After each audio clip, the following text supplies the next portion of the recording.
Good afternoon, ladies and gentlemen. Well, Professor Pant has given us some ideas and some thoughts of where the technology and the new thinking of future readiness can take us. And this conference is very much about learning. It's very much a celebration of learning. What I want to talk about in the next 20 minutes or so is how we approach change. Because I think we've all recognized that we do need to take on some of the ideas that Professor Pant has given us. That we can't keep doing the same thing and repeating it again and again. But that process of change takes a lot of effort and takes a lot of thinking and a lot of consideration. So this is really what I think some of the questions we need to think about. I mean, how to engage with this new age. We have lots of new technology. Which ones are going to be right for us? We have lots of new thinking and new approaches to learning. Which ones are actually going to be right for our institution? It's all about how we prepare our students. They only have one chance to get this right. We can't afford to make rash decisions. We can't afford to throw out things that have worked very well for us in the past. And above all, it's how to change our thinking. Because if you start off with the same old thinking, we're going to get the same old results. So that's very much this future readiness is not just about the technology. It's not just about how to use a smartphone in the classroom. It's not just about how to use the latest whiteboard. It's about how we can think about our thinking, that we can, as Professor Pan said, we can change with and adapt. And I think the difference about education clearly is that there's a variety of stakeholders involved. It's not just about the school principal. It's not just about the school teacher. It's not simply about the parent or the individual student. All of these stakeholders need to be working together to achieve a goal.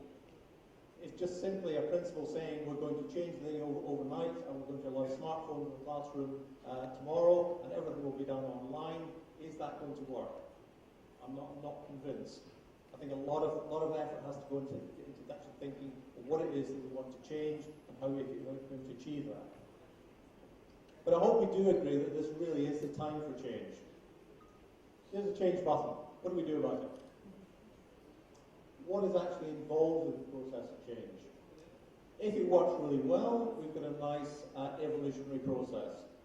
We start off with a caterpillar, we've got some idea, we can move out as a beautiful butterfly. But I think we do need to recognise that there are significant barriers to change. Change just doesn't happen overnight. We do need to think about all the stakeholders.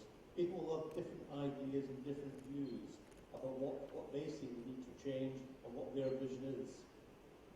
It may well be that the principal of the school is very, very engaged and wants to see things moving very quickly. But some of the parents may not be so sure. They may have different ideas and different viewpoints. It could be the other way around. It could be the parents are actually pushing for change. The parents are recognising in their workforce and their everyday lives that the education their children receive at the moment is not sufficient, and they want to push the change forward. It's the students themselves. We mustn't forget the students. We're here to celebrate the students' success. Later on, we'll be giving out some prizes to some very high achieving students. We must actually check what they're looking for from their education, because that's what we want to avoid. Everyone pulling apart. If you do that's going to sap a lot of energy and take a lot of time. So we need to start off with a shared vision. And that vision is really important. I've been working in Saudi Arabia for a number of years on a project. And the vision was very clear. It came down from the king, I just want the best. I want the best whatever there. And you think, well, that will be sufficient. The money doesn't matter, and I want it now, and I want the very best. But in many cases, the best isn't quite what was required. And now we're having to rethink the vision in terms of what is actually suitable for the students who are in a particular area, to make them job ready, to make them effective citizens of the 21st century. They may not need the same best education or the best system as a king thought through. So there's lots of areas we can go forward. We want to avoid this. We want to avoid the head in the sand, because the change is happening. We can't ignore the fact that all our children, all our students carry smartphones. They carry all the knowledge that they're going to need in their own pocket. As Professor Bandy said, we need to move away from this rote-based exam system, which is about how do you repeat what's in the book. The knowledge is no longer, the knowledge that's available to all of us. It's how we apply that knowledge and the thinking skills that are important. So what does successful change look like? Select focus. We have it's very much a process of actually all working together to achieve at the end result. There's one fish jumping, well, let's see long jumping. But to do that is going to take a lot of effort. If you end up with unplanned change, you tend to end up with a mess. So I'm just going to go through a few ideas on how to affect that change effectively. I think first of all you have to look at your own organisation. The audience here today, it's about the school, it's about your own environment. And doing a first check to see, is the organisation really willing to make change? Is there so much evidence that actually happens? Does it identify problems quickly? Does it implement solutions rapidly? If it is, then it's more likely to change effectively. Does it focus on innovation? Demonstrate a high degree of trust? Reward risk-taking? Long-term focus? Learning organisation? If these attributes are involved in your institution, it's more likely that change is going to be effective and will actually stick. Just more of a repetition of what's required here. That overall vision, what is it we're trying to achieve? And as I said, it's not just about getting a new whiteboard, it's not just getting about a different approach to science or English, it's about looking to see how the organisation can change through it.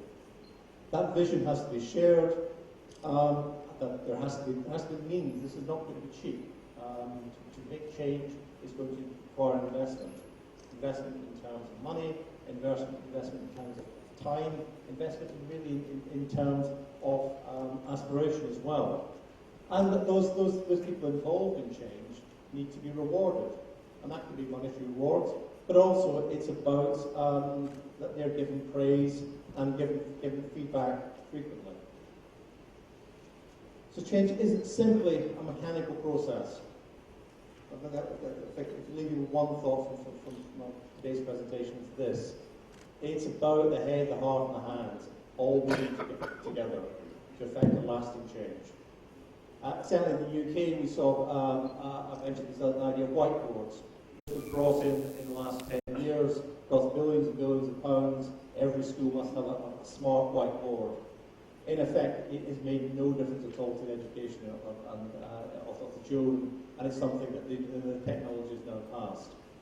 Simply because it was just seen as a piece of kit, a piece of IT kit that would actually they thought would help people. But by itself, it's a good piece of kit. But without changing processes and changing thinking, it's still about the teacher at the front imparting knowledge in the same format. What's in it for me, I think, is quite important for everyone. So everyone has to see some benefits in change, and benefits in achieving that change. And what do I do differently? To affect the change, I have to alter the mindset, get the motivation, and shape the behaviour. I think if you've decided that your institution is going to affect some change, and you've defined your vision, and you've got your stakeholders, and you've thought things through, the next thing is actually to identify sponsors, people actually who will take this forward for you. Because this is something that's going to take place in addition to the day job. And these sponsors, as I said, were from a variety of stakeholders, from the school management, from the teachers, from the parents, and importantly from the students. And those change sponsors really have to have the power. And that could involve, again, the students as well, having a real say in what's taken forward. They have to really share the pain of this. This is something they have to take seriously and take on board, because it will be a painful process. They need to see a commitment and ability from the top, that they're supported, and it's a bit of a sacrifice as well, that they really need to pursue this change, despite the personal risks involved. It's back again, back in the organisation. Just how, again, it's moving forward. When the change goes forward, how is the organisation reacting to it? Is there still a sense of urgency, or is this something that's going to be done on a part-time basis? How's the communication process going well? So it's checking as the process of change goes forward, that you actually go back on that vision, go back on that steps and check what's involved. It's quite a complex slide, but it's back again to think to our idea of the mindset, the motivation and the behaviour. The head, the heart and the hands all have to really be involved in this process. How are they actually going forward? And this little thing of there, dealing with reactions to loss and creating the will to succeed. Because inevitably any change process which is going to be fundamental, any change process which is actually going to make a real difference, people will feel a sense of loss. If I was happy with what was before. Education tends very much to be involved in that, looking back into what worked in the past. I'm often asked the question of why schools, colleges and universities look very much the same as they did 50 years ago, where if you look at banking, if you look at IT, if you look at any kind of manufacturing, it's changed beyond all recognition. The worker going into the bank or manufacturing plant from 50 years ago wouldn't recognise it. In a school or a college or university, and this is not in India, it's right throughout the world, it's still a very familiar territory. But given that we have all this new technology available to us, given that we have a lot of new thinking available on how we can tackle it, I don't think that the time to change is very much now. Getting to grips with the problem, working through the change, and sustaining improvement. So very much a sustaining improvement overall. Just a little on what I think the change leaders need to do. I've talked a little bit about this with sponsors. So as the change leaders need to embrace the change, they need to develop their vision, they need to shake things up. It's not a big comfortable process. They need to keep actively involved, and they need to review implementation. And again, I've touched this already, what to expect from change. It's not always going to be 100% positive. People will feel a sense of loss, people feel mistrust. People are used to comfortable positions, they're used to the status quo. They like to hold on to the past. People generally like to see stability. But I think, as Professor Pantis talked earlier, that we can no longer stick with the status quo. The technological revolution is moving so fast that for us to say we can just stay as we are is not going to be the answer. And conflict certainly increases between the groups. So how that's managed and how that's taken forward. You can bring in advisors to help. Many corporates would bring in advisors to help to manage change. It's not something that generally educators value or take on board.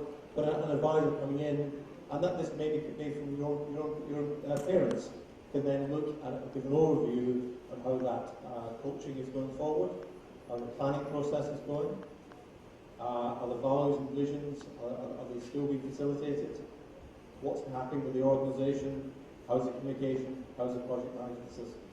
So again, this is just helping people to take forward this approach. You need to be able to identify within your organisation who actually is a sponsor of change, who actually is going to make the difference. You need the advocates. They need to make sure that they are aligned, that they're communicating, they're involved with all the stakeholders. We need the agents to see how they're influencing the sponsor's commitment. And above all, just as last but we need targets. How's that process moving forward? We need to set some sort of end targets, what we do, thinking back to the original vision, what was it we intended to achieve, how are we moving towards that. It's complicated. The addressing behaviours. If you find that there are blocks to change, I think we need to then think of how we can address those changes.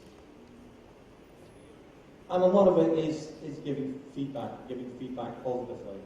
The process of change is going to be uncomfortable for a number of people, especially those people in positions of power, people who are used to positions of their. It's about coaching and teaching desired behaviour. This will show up, we'll need to identify some of the training needs that need to be involved, things will have to change in that process.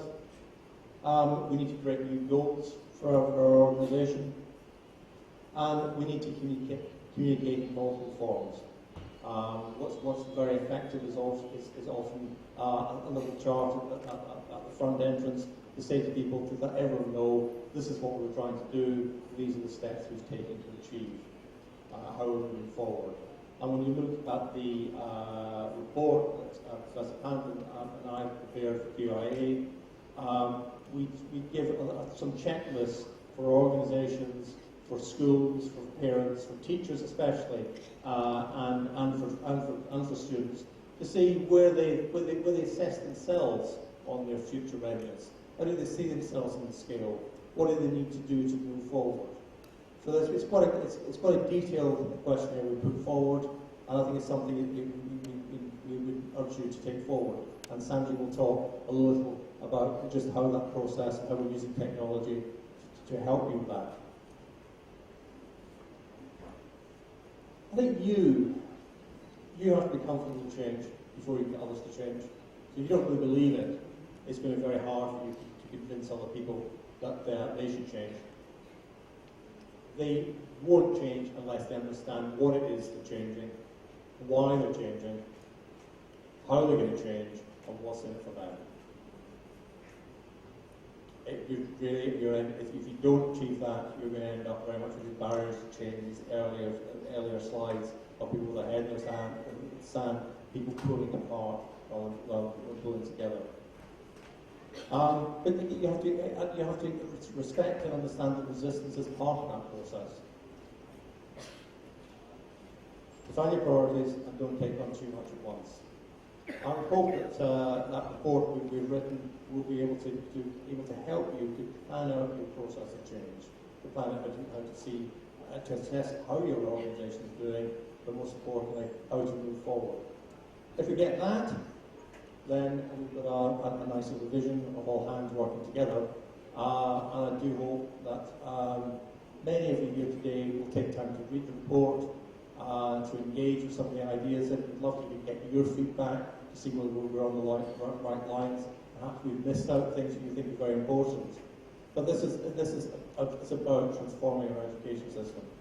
And that's a big task. It's not going to be done, as Professor Pan said, by the government. It's not going to be done to you. It's going to be something you'll have to achieve by yourselves, working together. Right? And hopefully the starting position is today. Thank you very much.